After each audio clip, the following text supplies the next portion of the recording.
Here and now for our 2022 election coverage. The Wisconsin gubernatorial debate and Here and Now starts Friday, October 14th at 7 p.m. on PBS Wisconsin.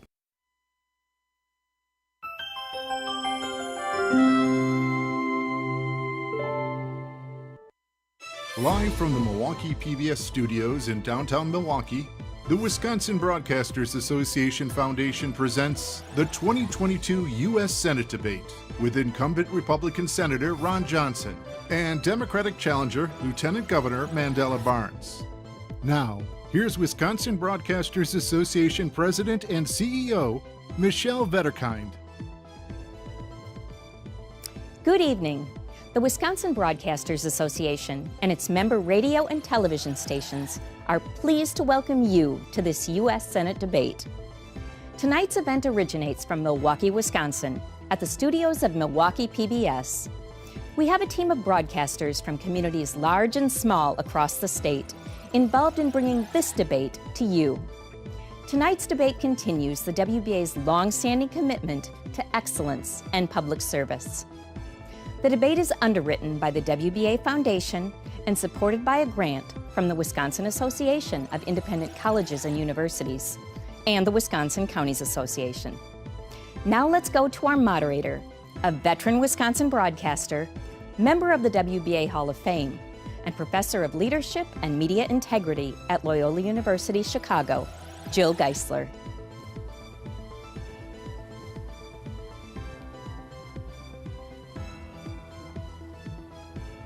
Good evening. On Tuesday, November 8th, Wisconsin voters will decide who will be their U.S. Senator for the next 6 years. Our goal tonight is to help you make an informed choice as you hear from the two major party candidates, incumbent Senator Ron Johnson and Wisconsin Lieutenant Governor Mandela Barnes. The candidates have agreed to the rules. For each question, they will be told the length of time they have for responses, either 1 minute or 30 seconds. They and I can see countdown clocks. When they hit their time limit, I will advise them. If they continue, I'll note it and their microphone will cease to work. If candidates fail to answer a specific question or change the subject, I'll exercise the moderator's option to call that out and give them just 30 seconds to give a specific answer. Please note, this debate will provide an additional service for voters. Many complex issues require deeper context and verification, especially when charges and countercharges are exchanged or when statistics and shorthand terms are used. So, thanks to our debate's data team, we will be providing you links to additional research materials about our key topics.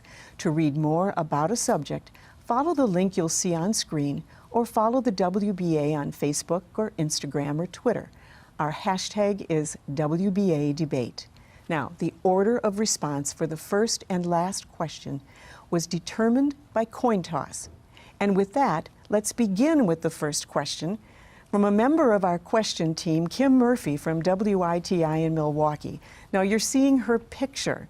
Despite her hard work, she can't be here because of COVID protocols. So she's asked her teammates to present her questions for her. So with that, let's go to Dale Ryman of WSAW in Waukesha for Kim. Thank you, Jill. Good afternoon, good evening, gentlemen. We want to start with the topic of marijuana legislation. This news just coming out yesterday that President Biden is pardoning thousands of Americans convicted of possession of marijuana under federal law. He says it's a dramatic step toward decriminalizing the drug and addressing charging practices that disproportionately impact people of color. What is your position on the federal legalization of marijuana? Senator Johnson, we'll start with you, and you have 1 minute. Well, good evening. First, I want to thank the Wisconsin Broadcasters Association and the Wisconsin Public TV station for hosting this. I also want to thank the panelists for participating.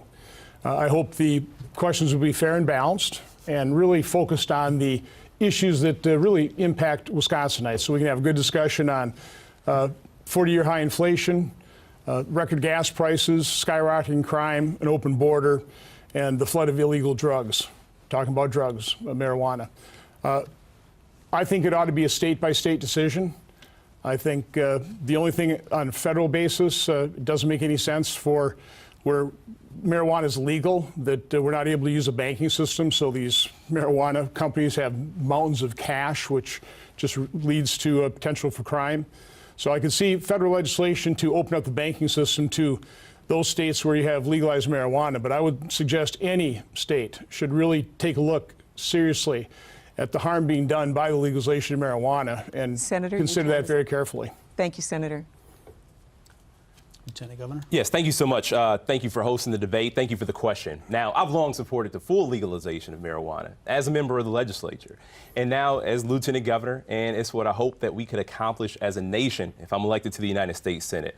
Far too many people fall victim to a system that incarcerates folks for marijuana possession. Now, this is something that's legal in our neighboring states. In Illinois, in Michigan, even medical marijuana in Minnesota. Those states are receiving huge benefits because of the revenue that's generated from the legalization of marijuana. That's money that goes to their schools, money that goes to their roads. Most importantly, it's money that Wisconsin misses out on. If we have federal legalization of marijuana, we could do so much more in this state. Now, it's unfortunate that we have people who are decades behind on this issue. It's people who are supported by the pharmaceutical industry, where we have an issue with overprescription of drugs. Now, marijuana is harmless, and marijuana is something that states all over the country have embraced, and they are seeing phenomenal benefits as a result of it. Thank you. Let's go now to Mark Leland. This is a question on conditions for bail. The trial of Darrell Brooks got underway this week in Waukesha County. He's charged with killing 6 people in the Waukesha Christmas parade after getting out of jail on bail. The case has raised the issue of which pretrial defendant should be kept behind bars. A bill introduced in Congress last year discourages states from making the payment of money a condition for pretrial defendants to be released from jail. It details how defendants with access to money can buy their way out of jail while poorer defendants remain locked up. Would you agree that conditions for keeping a defendant locked up should be based on whether the defendant is a threat to public safety and or likely to fail to appear back in court and not the ability to pay bail? Lieutenant Governor, we'll begin with you. You have 1 minute. Thank you so much, and I really appreciate this question because it has been sensationalized and it's also been mischaracterized. Now, I supported bail reform. Now, under my plan, dangerous people don't get to buy their way out of prison. Now, Senator Johnson may not have encountered a problem he couldn't buy his way out of, but that's not reality for a majority of people in this state. And what has come to light is how people have unfortunately used the Waukesha tragedy, even going so far as to use it in commercials, re-traumatizing families. Now, under my plan, the perpetrator wouldn't have been able to get out if he paid $1,000 or $100,000. This is about keeping people safe by making sure that those who are likely to offend and cause harm do not get to buy their way out of jail. That's the system that we have now. And this sort of reform that I support has been supported by Republicans all across the country as well. All right. Senator, you have 1 minute.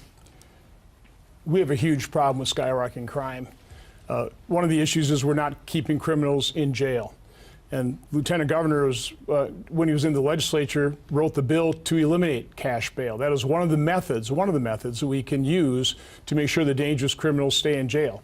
Lieutenant Governor and Governor, their goal as they entered their office was to reduce the prison population by 50%. They've already reduced it by about 15%, and they paroled about 884 criminals. You'd think they start with nonviolent. No. Only 11% were nonviolent, about 100 criminals. The other were violent criminals, including 44 child rapists, 270 criminals who primarily committed or at least attempted murder, and the murders were horrific. So if you want to reduce crime, first of all, you have to fully fund the police, and of course, my opponent is opposed to fully funding police budgets, but we need to keep criminals in jail. Senator, thank you. Well, I'd like to. I'm sorry, time is up, and we're going to give you time at the end. If there is something that you feel has been misrepresented, you'll have time at the end in a final question. Fair enough. Thank you. Thank you. All right, let's go to Monse Ricosa of Telemundo, Wisconsin. Thank you.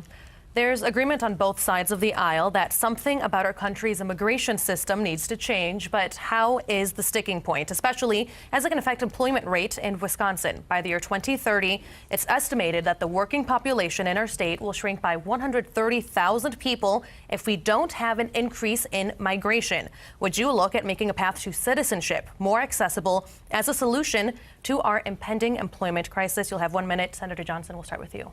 Well, in order to have immigration reform, we had to first secure the border. And we, by and large, had it secured under the previous administration. We'd stopped the flow of unaccompanied children and family units exploiting our asylum laws. We'd actually even cut in half adult immigration until President Biden took office, and then the border was opened up. We are dealing with about 7,000 people per day being encountered, processed, and dispersed throughout America. It's about 3 million people. It's also opened up our border to the flow of deadly drugs. Illegal immigration is not good or humane for the immigrants. They are being abused by the human traffickers, about an $18 billion a year business. How do you think, for example, young women pay off their human trafficking fee? The human trafficking, the sex trafficking, that is an untold story, and unfortunately the news media is covering up for the Biden administration.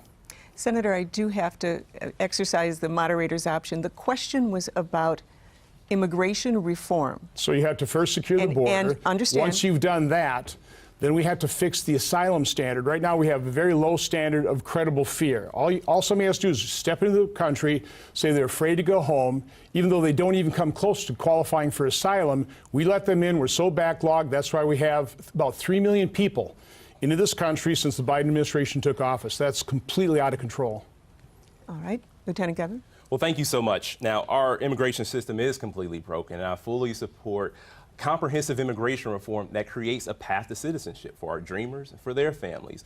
What we're doing right now does not work. And I'll tell you, people all across the state of Wisconsin agree.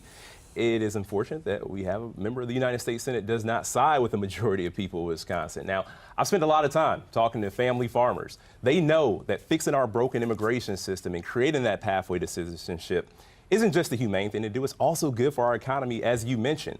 This is something we have to do. We can create a system that keeps our border safe, that treats people with dignity and respect, does not subject our children to the horrors of family separation. Now, the senator had 12 years to do something about this. He even had a chance with a bipartisan infrastructure law because there was funding in there for border modernization, but the senator decided to play politics instead of doing the right thing. Thank you very much. Let's go to AJ Bayatpour from WKOW in Madison. Gentlemen, this is a two-part question on the issue of Social Security. The Social Security Trust Fund is currently on pace to be underfunded by 2034. Senator Johnson, to address this concern, you have said you support making the program a discretionary one, meaning Congress could make changes to it in each budget cycle. Lieutenant Governor Barnes, you have said you oppose that. First, why should or should not Social Security be made discretionary? And beyond that, what specifically should Congress do to ensure the program remains fully funded? Lieutenant Governor Barnes, you'll go first. You each have 1 minute. Thank you so much. When I think about Social Security, I think about my grandparents, I think about my parents, I think about so many other retired Americans who paid into a system who deserve to retire with some dignity and respect. Now, it's unfortunate that Senator Johnson said that Social Security is a Ponzi scheme. There was even an instance where he called Social Security candy. He called Social Security candy. This was keeping people who have worked their entire lives afloat. And the threat to take that away from them does not sit well with me, along with most other people. Now, what we need to do is not just make Social Security solvent. We should strengthen Social Security. We can do that by making sure the wealthy pay their fair share. We need to make sure that billionaires are paying more into this system. Now, the senator goes on about the deficit, but he had no problem blowing a $2 trillion hole into the deficit by passing the 2017 tax bill that gave $215 million in tax deductions to his biggest donors in a single year. And he wants to put Social Security and Medicare on the chopping block. He's in it for his wealthy donors, not working people. Your time is up, but just to be specific, let me exercise the moderator's option. Should it be renewed, reviewed each year? It should not be discretionary spending. Okay. It should not be discretionary spending. Senator? So let me make myself very clear. I want to save Social Security. I want to save Medicare. The greatest threat to Social Security and Medicare is the completely out of control deficit spending and our growing debt. We've added $7.5 trillion of new deficits over just the last 3 years. That is the greatest threat That is what has also sparked inflation, 40-year high inflation. Do you realize that a dollar you held at the start of the Biden administration is only worth 88.3 cents? If you are a senior, fortunate enough to have a little nest egg, let's say $100,000 for ease of calculation, that $100,000 that you had at the start of the Biden administration is only worth $88,300 because of the out-of-control deficit spending. What I've been saying is we should be looking at all spending so we can prioritize, and Social Security, Medicare would be at the top of the priority list. I've never, ever said I would cut it or put it in the chopping block. That is a false attack. Called it a Ponzi scheme and sir? called it candy. Lieutenant Governor, this is his time, and I'm going to add a little time to that to once again, you have proposed reviewing Social Security rather than having it be what's called an entitlement, which means it goes on. You're putting words in my mouth. All right, sir. I was talking about we have part of the reason we're $31 trillion in debt now is because we separate mandatory versus discretionary spending. Right. We don't even look at 70% of the budget. And so we spend like drunken sailors on the other 30%. We need to combine everything, look at all of it, so we start prioritizing spending. We can't afford, for example, to spend $369 billion on the Green New Deal fantasy that, of course, the Lieutenant Governor But back to entitlement supports. Versus review, your position. Pardon? Back to whether or not it's an entitlement. We have to honor those promises, but the greatest threat to those promises is the out-of-control deficit spending. All right, thank you, Senator. Let's go to the next question, Monsi Ricosa. Oh, I'm sorry, my mistake. Let's go to the next question with Brad Williams from WISM Radio in La Crosse. And our question is about minimum wage. Many Americans continue to struggle to make a living wage. When it comes to the federal minimum wage, you both have said you support an increase in the minimum wage. Given the rise in inflation we've seen this past year, specifically, what dollar figure would you support setting the minimum wage at, and why? And Senator Johnson, you're first. You have 1 minute. Well, I said I would consider possibly increasing it to a certain extent. They may be indexing it toward inflation. I think you'd have to be very careful because when you increase the minimum wage, you can also eliminate jobs. So I think a strong economy is the best approach to this thing. I really don't like the federal government getting involved in doing price fixing on anything, and that includes wages. If you have a strong economy, which we had under the previous administration, you had plenty of jobs and you had rising wages. I think something like $2,000 to $4,000 per year is what the average family increased their wage by. So that's the best thing, is have the marketplace take care of it rather than government set a minimum wage, which then starts eliminating jobs. And of course, it doesn't do you much good if you have a higher minimum wage and you don't have a job, then you have a zero wage. Lieutenant Governor Barnes. Thank you so much. Now, the senator threw out a figure with a nest egg and inflation. Let's just say it was right. Now, the reality is people have been making $7.25 since 2009. That's the last time the federal minimum wage went up. Wisconsin still has a $7.25 minimum wage. I've long been a proponent of a $15 minimum wage. Since 2014, when the advocates and hard-working people started calling for it, we should absolutely be at a $15 minimum wage. People are working harder than they've ever worked before, but they're not making the money they used to. Now, if Senator Johnson's serious about addressing inflation, we have to make sure that people can actually keep up with their bills. There's no reason that people who work full-time should struggle to pay the bills, but that is the reality right now. And it will continue to be the reality if we have people in office who are only going to prioritize the richest people in this country and leave hard-working people behind. All right, let's go to the next question to Monsi Ricosa of Telemundo.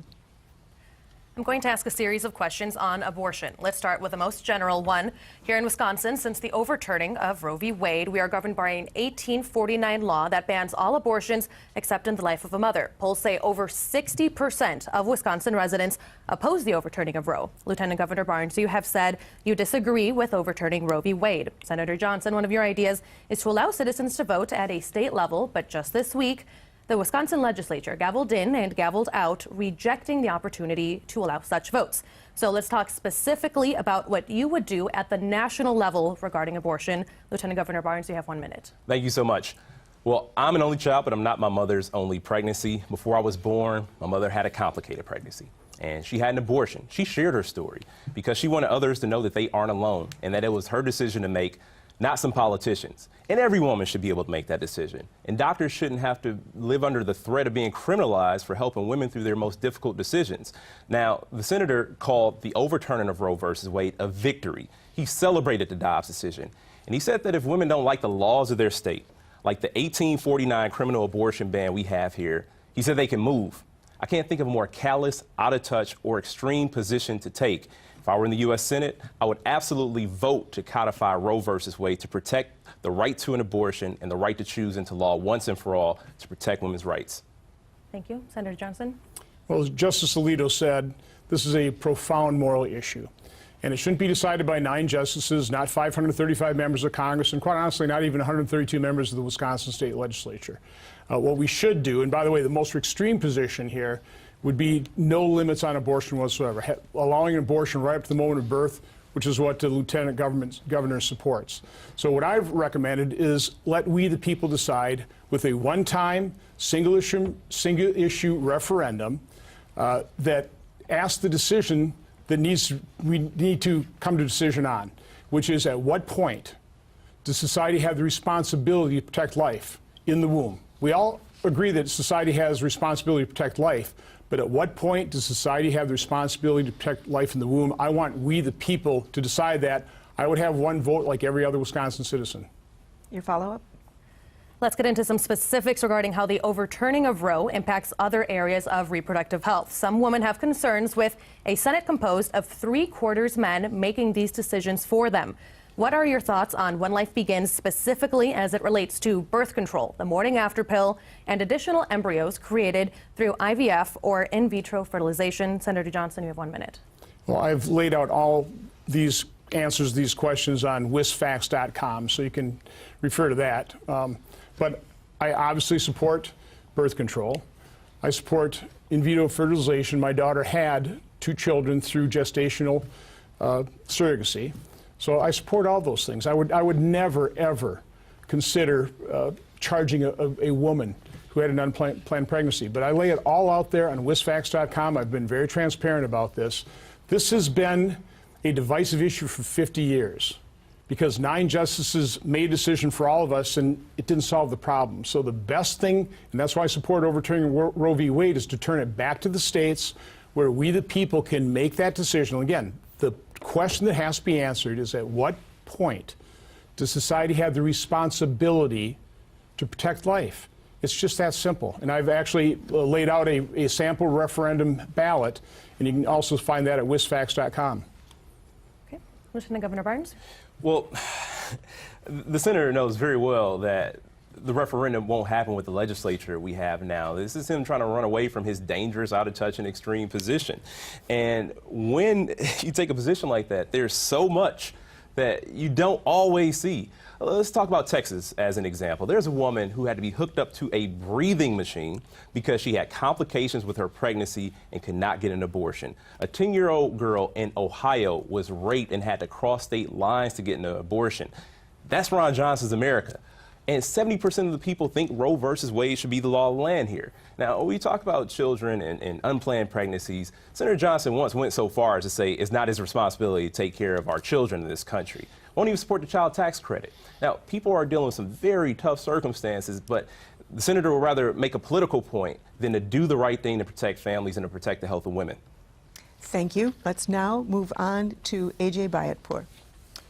We are here, of course, in the city of Milwaukee, which is on pace for a 3rd consecutive year to set a record number of homicides in a single year. Now, the city of Milwaukee currently gives more money to its police department than any other city agency.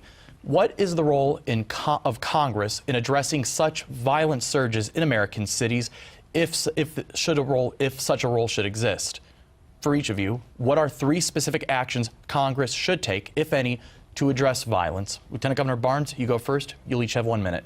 Thank you so much. I can't speak for anybody else, but I know the pain of losing a loved one to gun violence. Have experienced that actually more times than I care to count. Lost my first friend in high school and several others after. Now, I know it doesn't have to be this way because it wasn't always this way. When my granddad moved to Milwaukee after World War II, he got a job as a union steel worker in a safe city. But when factories started to close their doors, we saw a decline in opportunity, but But unfortunately, we also saw a rise in crime and in violence. Now, what we need to do is make sure that communities have the resources they need to prevent crime from happening in the first place. That means fully funding our schools. It also means making sure that there are good paying jobs in communities. And we also invested $100 million in the law enforcement, public safety, and crime prevention initiatives through the American Rescue Plan, which Senator Johnson voted against because another instance where he decided to play politics instead of putting the safety of the people of Wisconsin first. Senator Johnson. The first thing you do is you support law enforcement. And unfortunately, the lieutenant governor has not done that. He has a record of wanting to defund the police. Now, I know he doesn't necessarily say that word, but he has a long history of being supported by people that are leading the effort to defund. He uses the code words like Cori Bush said. Talk about reallocate. Over-bloated police budgets. He says it pains him to see fully funded police budgets. So that's his views. Whenever I see a police officer, I go up to him and I say, thank you for your service. And if I have time, I say, please don't be dispirited by the loud few who are trying to defund you. By the way, they are being dispirited. Because of that defund the police effort, it is very difficult to recruit. We are 1,000 officers below where we were in Wisconsin just from 2008. And people are having a very difficult time. Sheriffs are having a very difficult time recruiting new officers. Where they may have had 100 recruits, they might have a dozen. So again, all this defund the police effort is having a very harmful impact. Thank you. You've gone over your time, Senator. Law enforcement. Thank you. We'll now go on to Mark Leland. Thank you. We're going to talk more on gun legislation. Following the mass shootings this year with assault-style weapons in both Uvalde and Buffalo, the bipartisan gun safety law was passed this summer. But polls show Americans want Congress to do more. To that end, what restrictions, if any, would you put on the sale of military-style assault weapons? And when it comes to mandatory background checks to buy a firearm, do you agree with overwhelming bipartisan public support of that plan? We'll start with Senator Johnson. You have 1 minute. Well, first of all, you have to understand we have something like 10,000 gun control laws on the books throughout America. If gun control were the solution, it would have already been solved. It's not the solution. If we want to cut down on crime, the overall macro issue is we need to renew faith, strengthen families, have more supportive communities. Another gun control law just isn't going to work. But as long as we have them, I would suggest maybe enforcing them. There was something like 112,000 failed background checks in the year 2017. There were 12 prosecutions. So before you pass any new gun control laws, why don't you try enforcing the ones on the books? And then why don't we take a look at what's happening within our society that is causing all of this violence?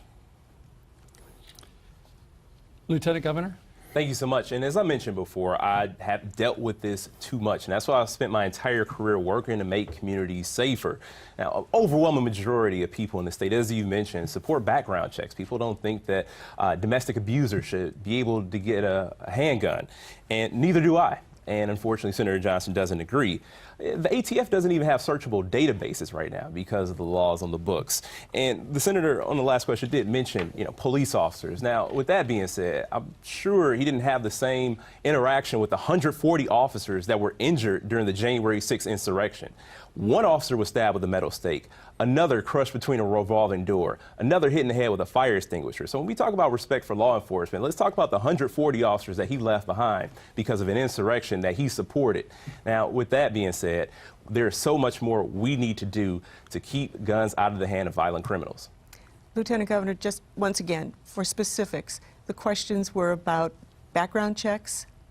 Oh, I absolutely support background checks. I support it as legislator, support it now as lieutenant governor. And we need senators who support background checks. We need senators who aren't bought and paid for by the gun lobby. Senator Johnson received $1.2 million from the gun lobby. That's why he can't be trusted. That's why he's going to make up every excuse about why we can't do anything. He was elected to do a job. This is what he's supposed to do, help keep us safe, but he refuses to because the gun lobby is propping him up. We're at time. Thank you.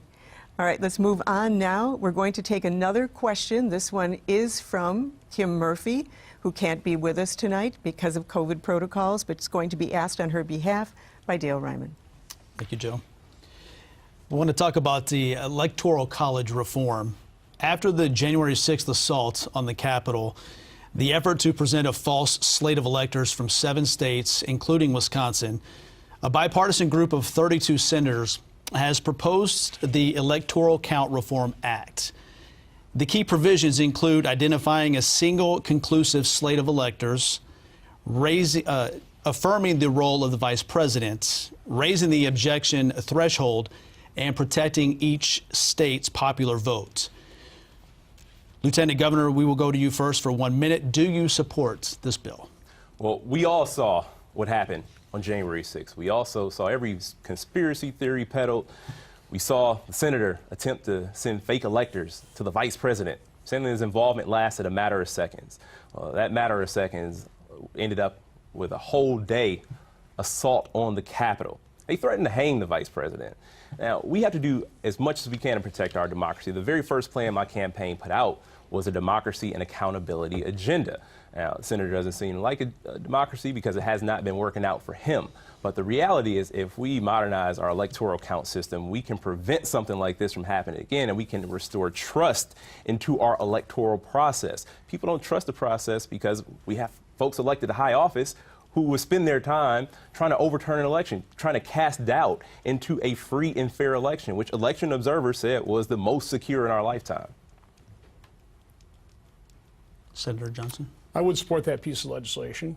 I do want to remind everybody that when I got back to my office on January 6th, because I was not impacted by what was happening in the Capitol, I didn't know what was happening until I turned on the TV, I immediately and forcefully and have repeatedly condemned it and condemned it strongly. But I've also condemned the 570 riots that occurred during the summer. So many people ignore those. The Lieutenant Governor has made excuses for those rioters, say, well, what do you expect? They're frustrated. If you want to talk about rioting, we should take a look at what happened in Kenosha.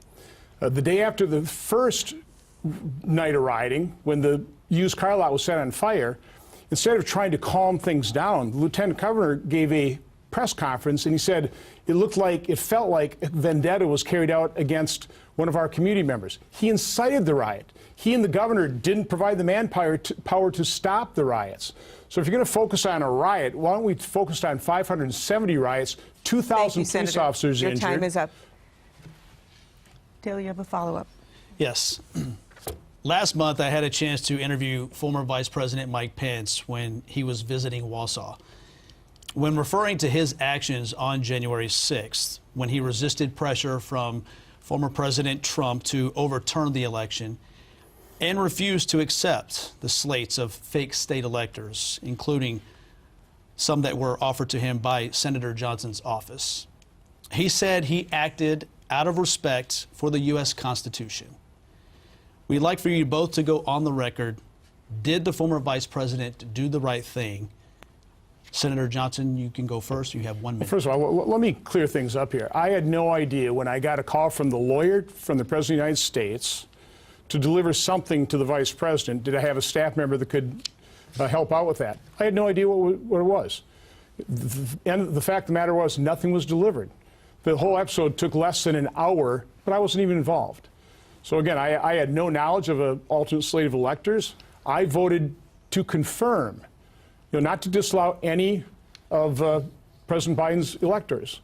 So from my standpoint, this is a non-issue, but I know it's being blown up because everyone wants to focus on January 6th when we also ought to be looking at the violence that occurred in 570 riots. Again, 2,000 law enforcement officers injured in those riots.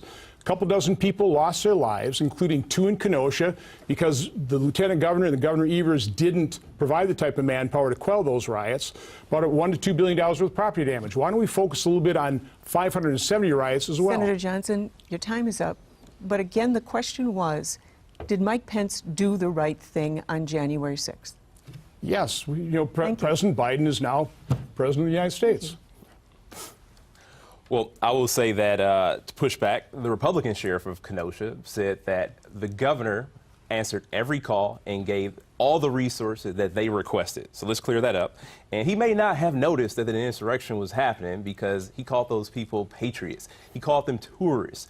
These are the folks that he supported. This is an act that he supported. And he can make whatever comparisons he wants to. But the reality is this was an attempted overthrow of the government by trying to overturn a free and fair election. So the answer is yes. The vice president did do the right thing. All right, let's go to the next question, and that goes to Brad Williams. We'll turn to the issue of safe water From Racine to Wausau to Rhinelander, people are concerned about the safety of their drinking water because the water contains excessive levels of man-made and industrial chemicals called PFAS, which have been linked to illnesses and conditions including cancer and infertility. For example, hundreds of families on French Island in the La Crosse area have been supplied with bottled water for the past year because of high levels of PFAS in their well water. The cost of supplying clean water has been shifted to families and local governments. What should Congress do to provide financial relief to towns and families affected by this pollution? This question first goes to Lieutenant Governor Barnes. You have 1 minute. Well, thank you so much.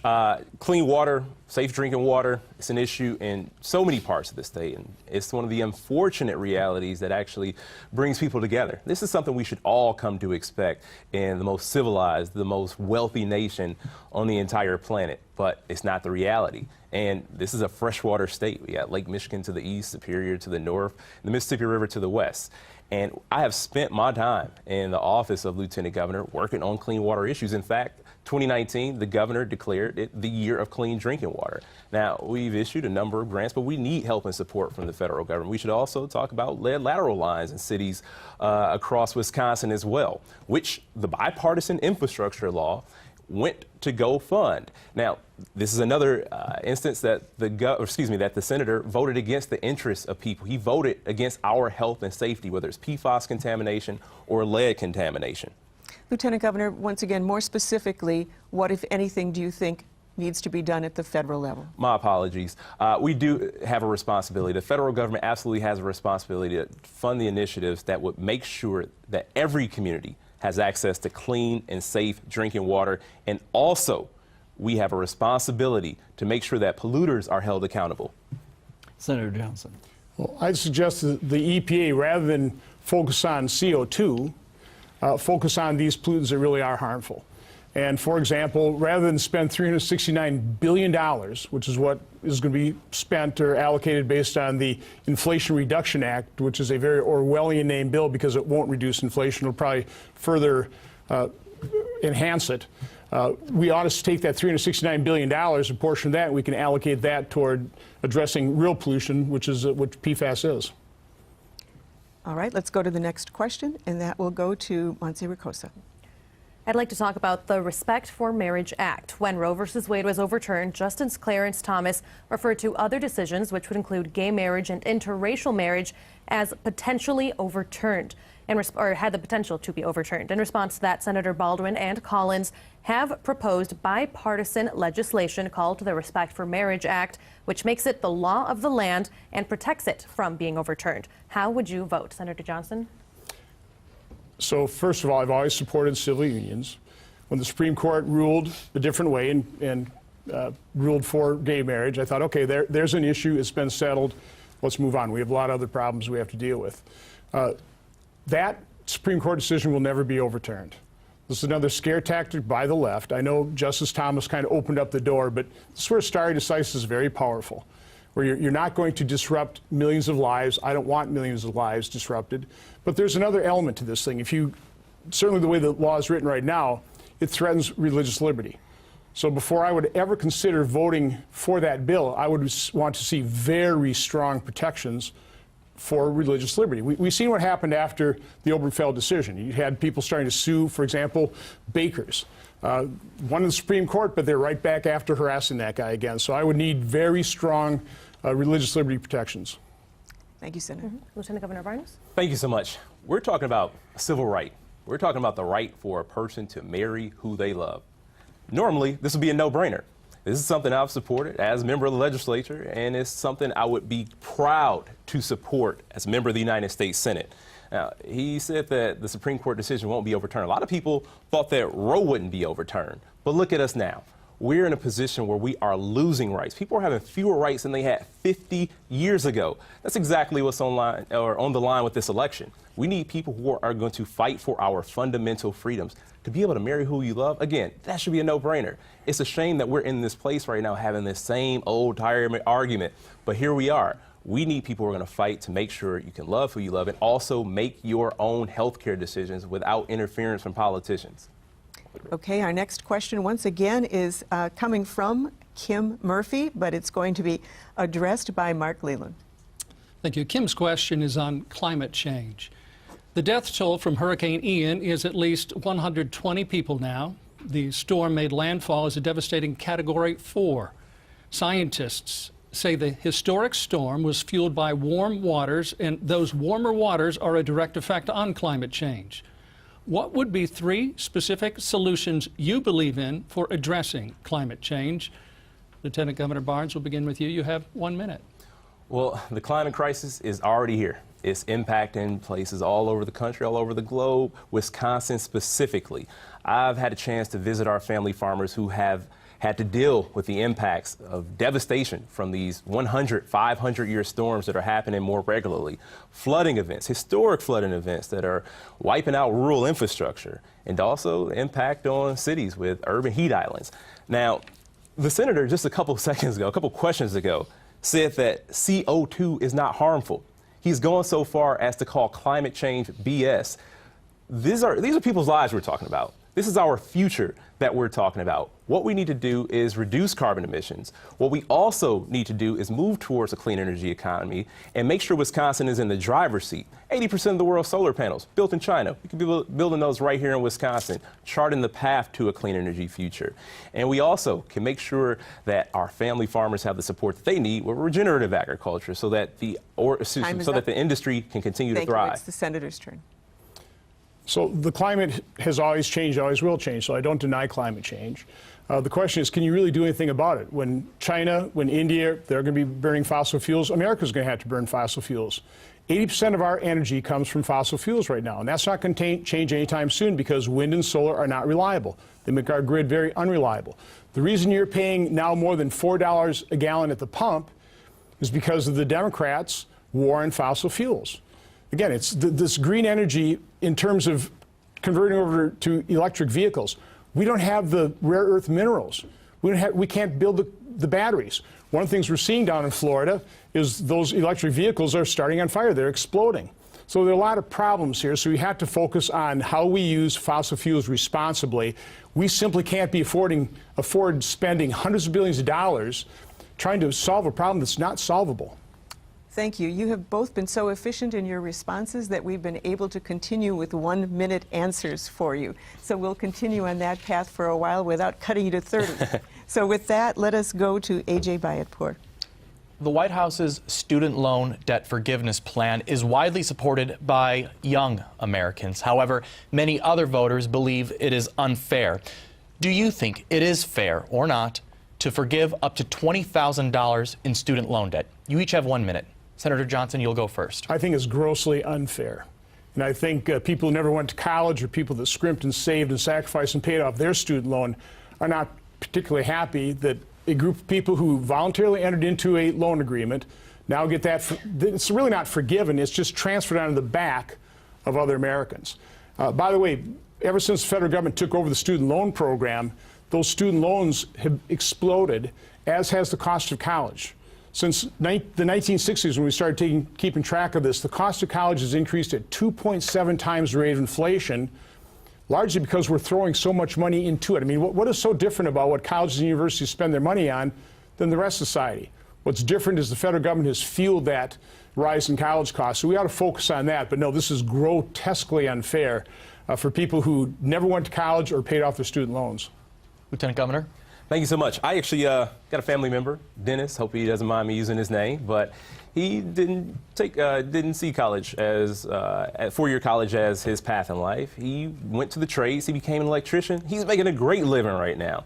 And it's important for us to think about the other paths people choose in life. Now, the deeper problem is that college is absolutely unaffordable. Costs continue to rise. We can go back to one of the older questions about the minimum wage. Costs continue to rise, especially with college. And we're talking about people who make minimum wage in many cases to support themselves during their time in college. So, of course, we should forgive some student loan debt. But we also need to make it easier for people in vocational education, also people in technical education, so that they can have the opportunity to get ahead and we can actually rebuild the middle class. Now, Senator Johnson has been up against every form of government support for students in college. If you have a federal student loan debt right now, Senator Johnson did not want you to have it. So just specifically, the question was about, was it fair? People are being saddled with student loan debt, burdened with student loan debt, cannot fully participate in the economy. My generation is the first to be that's slated to be worse off than the generation before us. That is a travesty. It is a shame that many people in my generation have fewer opportunities than my granddad had after he came back from World War II. So absolutely it's fair that people get some student loan relief. All right, we go to Mark Leland. One of the White House's stated reasons for adopting student loan forgiveness is it would narrow the racial wealth gap. Just yesterday, a federal judge in Green Bay dismissed a lawsuit brought by the Wisconsin Institute for Law and Liberty. The lawsuit argued the White House plan had an improper racial motive. The group plans to appeal. At the federal level, whether it's with student loans or anything else, what, if anything, should Congress do to address the racial wealth gap? Lieutenant Governor Barnes, we'll begin with you. You have 1 minute. Well, absolutely. And as I mentioned earlier, my granddad moved here after World War II. He got a job as a union steel worker. And that's the story of a whole lot of black men in the city of Milwaukee. And again, when those opportunities dried up, there was nothing really that came in to fill the void. And we saw, again, those rises in crime, which also led to rises in incarceration, so many other devastating results because of deindustrialization, because of offshoring, a practice that has been supported and championed by Senator Johnson. He says offshoring makes sense, ignoring the toll that it has taken on communities like right here in the city of Milwaukee. We need to do more to make sure that there are good paying jobs in communities. We need to do more to make sure that our low income schools are fully funded. We need to do more to make sure that every single person in this country has health care. That's what helps us close these gaps we've been experiencing along racial lines. All right, I am told by the official timekeepers that we can now move to 30-second questions. Senator Johnson has a minute. Senator Johnson, my apologies. I think you're aware of my JILSA project. That is where I've teamed up with a church in the inner city of Milwaukee, and in 4 days of training, we instill the requirement, the need for a good attitude and committing to success. And this is with formerly incarcerated drug and alcohol abusers, and we get them real career type of jobs. We transform their lives. Hundreds, thousands of people have been positively impacted by that. That's how you do it. You don't do it by spending trillions of dollars of money that we don't have, sparking 40-year high inflation, again, that has taken a dollar that you had at the start of the Biden administration, turned that into 88.3 cents. That helps no one. It certainly doesn't help the black community. You have more time on your minute if you would like to go the other thing we shouldn't be doing is letting loose 87,000 IRS agents on middle-class families, because that's what's going to happen. Lieutenant Governor Barnes supports that. Right. We will now move to our 30-second questions, and my apologies for stepping on your response there. All right. We now go to, let's see, Mark Leland. No, I'm sorry. It's Brad Williams.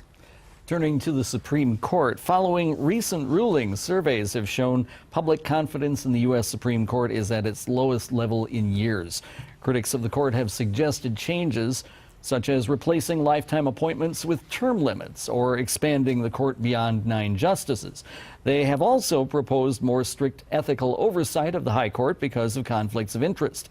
Would you support any or all of these ideas for court reform, and why? We start with Senator Johnson. You have 30 seconds. Well, the reason people are complaining is because they're leftists themselves. They're biased media. They don't like it when you have a Supreme Court that has conservative justices that actually just apply the law rather than try and alter it. So I'm utterly opposed to judicial activists, and that's, of course, what the liberal press likes, is an activist court.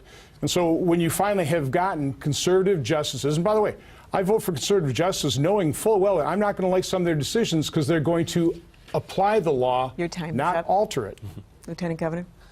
I mentioned the first plan from this campaign was the democracy and accountability agenda. One of the most important provisions in that plan was to impose ethics standards on the Supreme Court. Our justices should abide by the same exact sets of standards that every other court in the country has to abide by. And I also support term limits for U.S. Supreme Court justices. These shouldn't be lifetime appointments. All right. Let's now go to A.J. Bytport. There was a new development this week potentially involving gas prices. Despite President Biden's attempt to persuade OPEC to do otherwise, the group of oil exporting countries decided this week it will cut oil production, a move that will most likely cause gas prices to rise. How should Congress respond? Again, you each have 30 seconds for this. Lieutenant Governor, you'll go first. Well, the problem is our reliance on fossil fuels in the first place. We need to be more energy independent. We need to do more to generate renewable energy in this country, specifically right here in Wisconsin. Now, the senator is going to say that the path forward is fossil fuels. He's going to make up every excuse for the fossil fuel industry. We need to hold them accountable for using inflation as a smokescreen to jack up prices on the American people. And look, the senators receive hundreds of thousands of dollars in campaign support from the fossil fuel industry, and that's why he's going to put their interests before your pocketbook. Senator. If you want to have lower gas prices, you need to be energy independent. We were energy independent under the last administration. If you're concerned about climate change, you should be supporting nuclear power. But most environmentalists oppose nuclear power. So there's a solution here. It's just environmentalists like Lieutenant Governor Barnes won't embrace the real solution. All right, we have one more question. Let's go to Dale Ryman. It's being said broadband is not a luxury. It's a necessity for everyday living. The pandemic really showed us how important broadband is, in particular with online learning and telehealth. Wisconsin ranks 33rd in the country in Broadband Now's annual rankings of internet coverage, speed, and availability. How will you advocate for Wisconsinites on Capitol Hill to continue to close that digital divide? Senator Johnson, we'll start with you first, and you have 30 seconds. So I have a pretty strong record here. I've supported the Connect America Fund, and that allocated hundreds of millions of dollars here. Also, to get proper mapping of broadband, and that resulted in about $10 billion over 10 years of federal funding to expand broadband here in Wisconsin. So I'm completely aware of the crucial need for broadband, and I've supported it, and I've gotten federal funding for Wisconsin as a result. And specifically toward the future, we'll continue to do so? Well, yeah, precisely. Thank you. Lieutenant Governor. Well, I'm proud to say that our administration has invested historic sums of money into broadband expansion. I've held a number of broadband roundtables across the state, and we all hear the heartbreaking stories of students having to go to a fast food restaurant parking lot just to get connected during the pandemic. I've heard stories of people outside of Wausau who had to actually go to a funeral home because that's who had the best Wi-Fi. Now, one of the best opportunities to expand broadband in this state has been the bipartisan infrastructure bill, another bipartisan piece of legislation that Senator Johnson voted against because he wanted to put politics first. Is up. And we are at our last question, which we promised you would give you a chance to perhaps clear up some misconceptions. Gail? Gentlemen, so during this debate or in campaign ads, you have heard things said about you that you believe are just plain wrong. In this last question, we want to give you the floor to set things straight. What's been said about you that you really want to knock down? Senator Johnson, you can go first, and you have 1 minute. Well, I'm very proud of my record as your U.S. Senator. One of the more grotesque distortions, in addition to the fact that I actually want to save Social Security, is the fact that I got a tax cut only for myself and a couple supporters. No, it's because of me. 95% of American businesses got a tax cut so they can compete with the big guys and survive the pandemic. That was 20 million tax filers. So I'm proud of my record in terms of tax reform. Again, allowing people to compete with the big C Corps as well as survive the pandemic. But my right to try legislation, that is saving people's lives. My Joseph project is transforming lives. And my background, my experience, 40 years of working in the private sector, I'm not sure what the Lieutenant Governor has ever done in terms of a job in the private sector. I know his mom's a teacher, his dad worked third shift. I also work third shift. So I know exactly what it's like to work in a factory. I know what it's like to work shift work. I know what it's like to create jobs because I've created them. I don't believe he has. Thank you, Senator. Lieutenant Governor. Well, I actually embrace one of the characterizations in one of the ads that they put out, either Senator Johnson or one of his allies. It ends by saying, Mandela Barnes, different. I embrace that because we don't have enough working class people in the United States Senate. The Senate is broken. Senator Johnson is one of the worst parts of a broken system, a person who has been in it for himself and his wealthy donors. Sure, if you're a multimillionaire, he'll look out for you. But if you're a working class person, it might not be so easy. That's the unfortunate reality. People are continuing to be left behind, and that's exactly why I'm running right now. Our lives and our livelihoods are on the line at this very moment. Our seniors have to live with the threat of Social Security and Medicare being cut. Working people have to live under the threat of their jobs being shipped overseas. Women have to live with the threat of their most personal decisions being interrupted by politicians. That's what's on the line right now. But I believe better is possible. I believe hard work can pay off, and we can give everyone a fair shot at the American dream. We'd like to thank both of you, and we'd also like to thank the teams that have helped us tonight. So we're going to thank A.J. Bayatpour, Mark Leland, Kim Murphy, who we wish could have been with us, Monse Ricosa, Dale Ryman, Brad Williams, and our data team who's been working behind the scenes to give you information so you can read more about it on the WBA's debate website and our social media accounts. And to find those, obviously, you can look them up, use the hashtag WBA debate. And that data team, by the way, is Emily Davies, Scotty Lee Myers, and Michelle Bike, and all of their stations that have contributed their time to this effort. We'd also like to thank Wisconsin Public Broadcasting here in Milwaukee for hosting us. And now, let us go to WBA President and CEO, Michelle Vetterkind. Thank you for joining us for tonight's debate, an opportunity for Wisconsin citizens to hear from the leading U.S. Senate candidates.